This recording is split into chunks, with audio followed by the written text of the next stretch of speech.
Hoy, 31 de mayo del 2020, desde la oficina pastoral de la Iglesia Maranata, una de las iglesias insignes de las Asambleas de Dios, queremos estar conversando con ustedes sobre los orígenes de las Asambleas de Dios y el pentecostalismo en Cuba. Sabemos que Harry McKelty y su madre llegaron a Cuba en 1920. Estuvieron desarrollando una labor misionera por 2 años. Y aunque a su salida en 1922, las Asambleas de Dios no tendría más representación misionera oficial en la isla hasta 1931, hemos tomado la llegada de McKelty en 1920 como suceso histórico de referencia para la celebración del centenario de las Asambleas de Dios en Cuba. Sin embargo, ¿fueron ellas las primeras pentecostales en realizar obra misionera en nuestro país? De eso queremos hablar en esta entrevista con nuestro hermano Josnier Viñals y su investigación titulada Diseminaciones de Pentecostés, el movimiento misionero pentecostal de 1910 a 1930. Josnier, quien es pastor de nuestra denominación y director de investigaciones teológicas de las Asambleas de Dios en Cuba, nos dará ahora algunas referencias acerca de este tema. Bueno, Josnier, hasta este momento habíamos dado por sentado que las Kelty fueron las primeras pentecostales en realizar obra misionera en Cuba. Incluso sabíamos que Sam Perry, un reconocido evangelista de la Iglesia de Dios, había visitado nuestra isla en 1910. Pero se ha planteado que su incursión en Cuba no tuvo repercusiones posteriores. ¿Qué has encontrado en tu investigación? Bueno, pastor, muchas gracias por esta invitación. Bueno, efectivamente, McKelty y su madre llegan a Cuba en 1920. Eso ha sido ampliamente demostrado y documentado.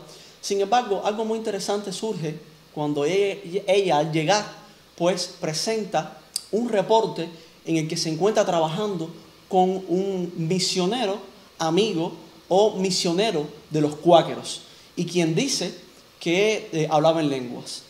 Al encontrar esta mención nos llamó muchísimo la atención, y mientras íbamos revisando las fuentes primarias, las revistas pentecostales estadounidenses que estuvimos usando para esta investigación, pues este misionero cuáquero resultó ser Arthur Payne, un hombre que además recibió el bautismo en el Espíritu Santo en el año 1910.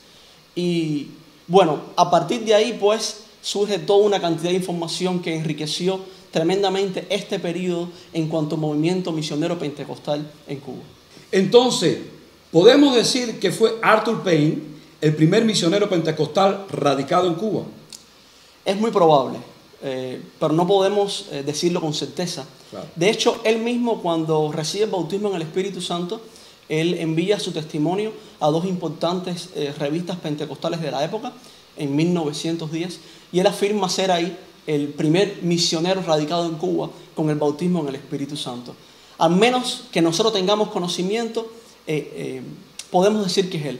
Sin embargo, no obstante, hay algunas referencias desde 1907, por ejemplo, en un instituto bíblico en Estados Unidos, donde se menciona que un joven había recibido el bautismo en el Espíritu Santo y hablaba en lenguas, en español, y que había recibido entonces un llamado para venir a Cuba. Eso fue a finales de 1907. También encontramos algunas referencias en 1908 y en 1909. Pero un misionero radicado en Cuba, que conozcamos su nombre, bueno, con el bautismo en el Espíritu Santo, hasta ahora, Arthur Payne. Entonces está claro que el pentecostalismo en Cuba tiene más de 100 años de historia. ¿Cómo entran entonces las Asambleas de Dios en el escenario pentecostal misionero cubano? Bueno, eso es muy interesante, pastor, porque McKelty estuvo trabajando en una comunidad hispana de Tampa en 1919, 1920, y ella ahí se relacionó con un pastor llamado John Giddens. Ella, de regreso a su casa, recibe una notificación de parte del hermano John Giddens de que había recibido una carta desde Cuba donde se estaba pidiendo ayuda misionera. y John Giddens y su esposa pensaron en Mike Kelty. Ella se sintió muy honrada por este llamado. Pero lo interesante de esto es que John Giddens había sido un obrero de la Iglesia de Dios y recibió su ordenación con las Asambleas de Dios en 1920. Y Sam Perry, ese misionero que estuvo en Cuba en 1910, también por diferencias con la Iglesia de Dios, recibió la ordenación con las Asambleas de Dios. Entonces Sam Perry, junto con John Giddens y la conexión de Sam Perry con Arthur Payne en Cuba, de alguna manera aquí se formó una especie de cadena que permitió que May Kelty fuera contactada. Y es así como entonces ella llega a Cuba. Uno de los aspectos que señalas en tu libro es la colaboración de diferentes denominaciones evangélicas para entender los orígenes del pentecostalismo en Cuba. Hablas de bautistas, cuáqueros, Iglesia de Dios, Iglesia de la Santidad Pentecostal, incluso de las raíces wesleyanas del movimiento pentecostal. ¿Qué hubiera ocurrido sin esa colaboración? Bueno, pastor, es difícil saberlo, ¿no? Pero lo cierto es que el pentecostalismo entra en Cuba usando las redes misioneras protestantes que estaban establecidas hasta ese momento. Ya hemos mencionado, Arthur Payne era cuáquero, Sam Perry era de la Iglesia de Dios, y es difícil saber hasta qué punto el pentecostalismo hubiera podido avanzar en Cuba sin la ayuda de esas redes misioneras. El hecho es que el pentecostalismo no nace como una denominación, nace como un movimiento revitalizador de la iglesia y llega a Cuba también con ese énfasis.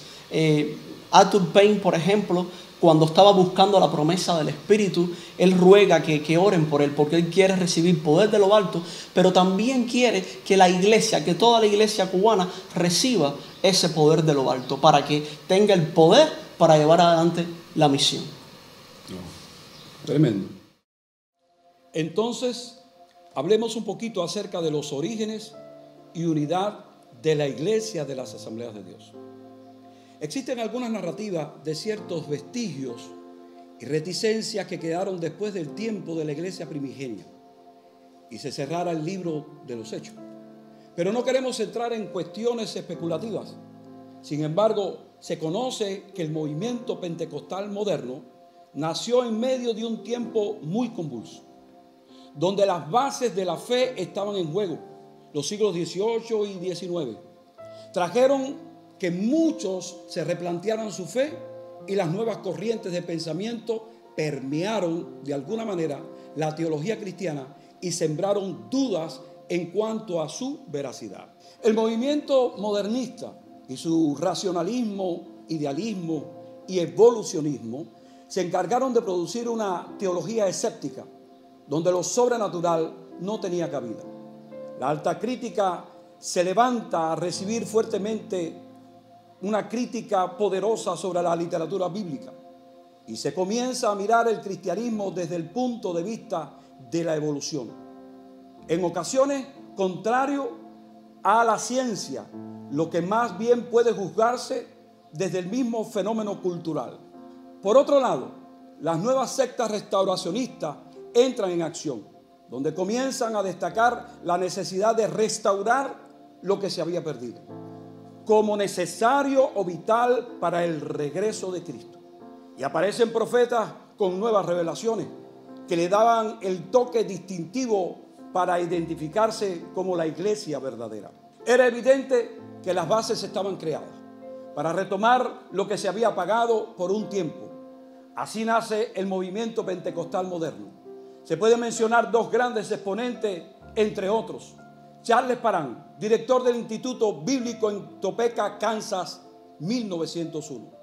Y William Seymour, con el avivamiento de la calle Azusa, Los Ángeles, California. Preparan las bases para la extensión del movimiento pentecostal a todas partes del mundo, con un fuerte vínculo del necesario bautismo del Espíritu Santo, el hablar en otras lenguas, los cultos avivados de intensa adoración y la ocurrencia de milagros y sanidades, precedido por la necesidad de una labor misionera, donde varios hombres y mujeres que habían sido impactados por este movimiento no se hacen esperar y se lanzan rápidamente a la evangelización del mundo. ocurriendo otro fenómeno también. Y es que muchas de las denominaciones históricas no estaban totalmente de acuerdo con las manifestaciones que trajo este movimiento, expulsando de sus filas a muchos de sus miembros que habían experimentado este nuevo mover, lo que trajo consigo la necesidad de agruparse. En abril de 1914, en Hot Spring, Arkansas, se constituye el Concilio General de las Asambleas de Dios, que desde su constitución levanta sus ojos a las naciones para darle lugar a la evangelización del mundo. Y ya en su cuarto concilio establece las bases de su fe. Y poco a poco va abriéndose paso, cruzando fronteras y desafiando las barreras de la cultura y del idioma. A pesar que el concilio de las Asambleas de Dios surge en un momento en que muchas iglesias tradicionales han dejado fuera de sus puertas a muchos de sus feligreses por tener una perspectiva diferente.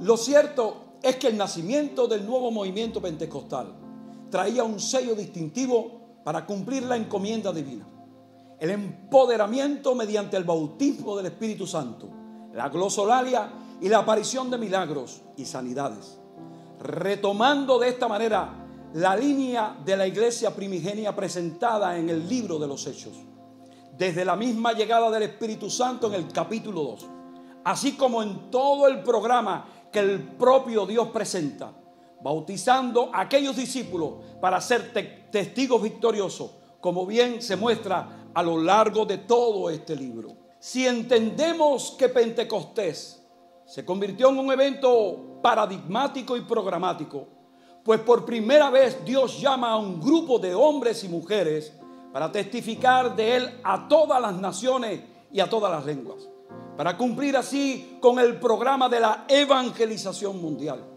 Esta nueva obra retoma esta línea de pensamiento y sus hombres y mujeres llenos del poder se levantan con fuerza y sus ojos también empiezan a mirar continuamente el cumplimiento de esta encomienda. Por lo que la iglesia carismática de Jesucristo tiene la posibilidad de apoyarse en la teología y metodología descrita en el libro de los Hechos para su empuje y crecimiento, manifestando que el mismo poder, la misma presencia que se mostró en la iglesia primitiva son los que la iglesia contemporánea tiene hoy día. Una de las acciones más importantes de la iglesia contemporánea cubana, y siguiendo las enseñanzas del libro de los Hechos, es la de buscar, anhelar el bautismo del Espíritu Santo, buscando el poder para ser testigos eficientes de Cristo, sin menospreciar las profecías, la sanidad divina, la oración, el bautismo en agua, la generosidad y otras prácticas de la iglesia. Toda esta gama de prácticas nos hablan de una iglesia programática y paradigmática, semejante a la que vimos actuando en el libro de los Hechos y que también hemos heredado del accionar de las asambleas de Dios de donde nacimos. La voz del Espíritu Santo sigue diciendo hoy, como en el libro de los Hechos del capítulo 13: apartadme a Juan, a José, a Alfredo, a Alberto, a María, a Claudia, a muchos cubanos y cubanas, para que salgan al campo misionero. Se deben cerrar los oídos a todas las demás voces para escuchar solamente la voz del Espíritu Santo de nuestro Dios. La obediencia al mandato de Dios. Quizás los habitantes de Cuba no tienen las ventajas que tienen otros en el mundo. No tienen el desarrollo de una ciencia o de una técnica o método que quizás puedan ayudarnos a extender el evangelio. Al parecer, nuestros métodos son ridículos. De hecho, el último caballo de la carrera. Pero los resultados no son risibles para nada. Son exitosos porque el Espíritu le ha placido llamar también a los cubanos y Él es quien convence a este mundo. Hoy hay una gran amenaza, y cuando se habla de amenaza, quizás usted piense que es de recursos o de limitaciones. Pero no, la amenaza más grande que se tiene es la de quedarse quietos, miméticos, cuando se sabe que cada año miles y miles de personas bajan al infierno sin Cristo.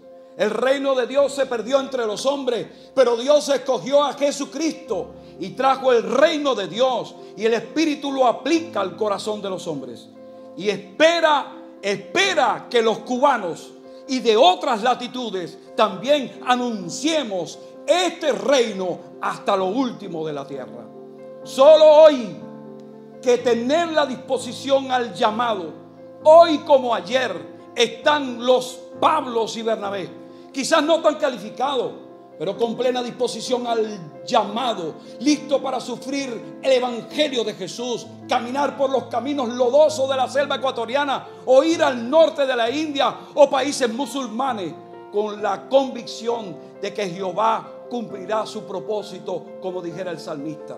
Una iglesia motivada, cuando una iglesia no es motivada por la visión de Dios, no responde a sus reclamos. La iglesia de Antioquía en Hechos 11 tenía las motivaciones correctas para lograr responder al llamado divino. Según el capítulo 11 del libro de los Hechos, capacitaban a sus miembros y se congregaban allí todo el año en la iglesia, enseñando a mucha gente. Colaboraban financieramente. Entonces los discípulos, cada uno conforme a lo que tenía, dice la palabra, buscaban continuamente el rostro del Señor, como dice Hechos 13, y enviaba a los llamados. Entonces, habiendo ayunado y orado, les imponían las manos y lo despedían. Seamos como esta iglesia de Antioquía, porque esta es la iglesia unida en un solo sentir, cumpliendo así el programa de Dios. En la década del 50, un historiador bautista llamado Kenneth Scott Lauret escribió un libro titulado Tomorrow is Here. El mañana está aquí. Fue un intento por demostrar que la historia estaba en ebullición y que la misión cristiana estaba en víspera de la alborada del advenimiento de Cristo. Les digo que el mañana está aquí, y lo que no hagamos hoy, mañana ya será tarde. El poder del Espíritu Santo no ha terminado. No somos una iglesia cesacionista. Creemos en el carisma de Dios y la participación de todos los creyentes en el plan y propósito de Dios en la evangelización global. Ser pentecostales es eso, una fuente de inspiración divina para que podamos aplicar la doctrina y mirar la historia que inspirará a generaciones, hoy, mañana y siempre, dispuestos a mantener la unidad y realizar una alianza con aquellas iglesias que solo le preocupa cumplir con el programa de Dios. Dios te bendiga, Dios te guarde.